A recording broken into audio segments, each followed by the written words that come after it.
Hack de Bybit. Les fonds ont commencé à être transférés par les malfaiteurs. Le plus grand hack de l'histoire des crypto-monnaies a eu lieu vendredi dernier sur la plateforme d'échange Bybit. Et les fonds seraient en train d'être transférés afin d'être anonymisés par les hackers. Que savons-nous à ce stade?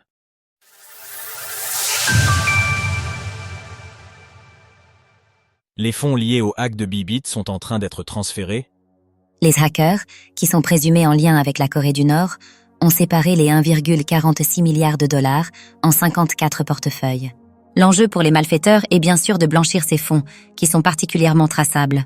Il semblerait qu'ils aient commencé à effectuer des transferts dans ce but, si l'on en croit une analyse de la société Elliptic. Le processus de blanchiment du groupe Lazarus. Les hackers présumés NDLR suivent un motif caractéristique.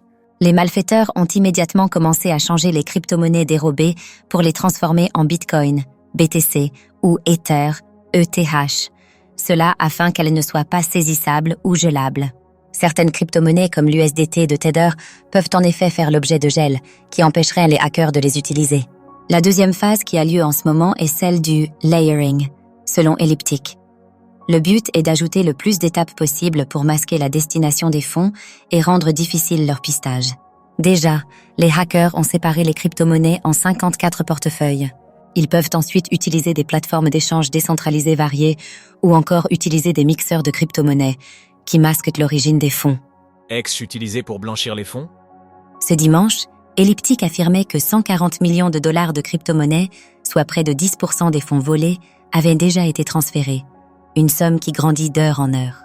Les malfaiteurs auraient notamment fait usage de la plateforme d'échange anonyme EXT. Selon ZachXBT, ce sont désormais des dizaines de millions de dollars qui auraient été transférés de cette manière. EXH a réagi aux accusations ce dimanche, expliquant qu'ils n'avaient pas pour habitude de blanchir de l'argent pour le groupe Lazarus et la Corée du Nord. Mais il y avait bien eu un incident, isolé selon la plateforme. La part insignifiante des fonds qui a été traitée par nous depuis le hack de Bybit était un incident isolé. Le montant sera donné à des initiatives open source variées qui sont centrées sur la vie privée et la sécurité. Une quantité gigantesque de fonds à blanchir? Comme le souligne Elliptic, blanchir une quantité telle de crypto-monnaies pourrait être difficile pour les hackers. Les plateformes d'anonymisation vont en effet rechigner à accepter les fonds liés à Bybit. On se rappelle en effet que plusieurs d'entre elles avaient été inquiétées légalement ces dernières années, lorsqu'elles avaient participé à blanchir des fonds illicites. Selon Elliptic, cela n'arrêtera cependant pas le groupe Lazarus, qui est tristement célèbre pour avoir conduit de nombreuses attaques pour le compte de la Corée du Nord. Le groupe Lazarus est le blanchisseur de crypto-monnaies le plus sophistiqué et disposant le plus de ressources en ce moment. Les acteurs liés à la Corée du Nord ont blanchi plus de 6 milliards de dollars de crypto-monnaies depuis 2017, les profits servant apparemment au programme de missiles balistiques du pays.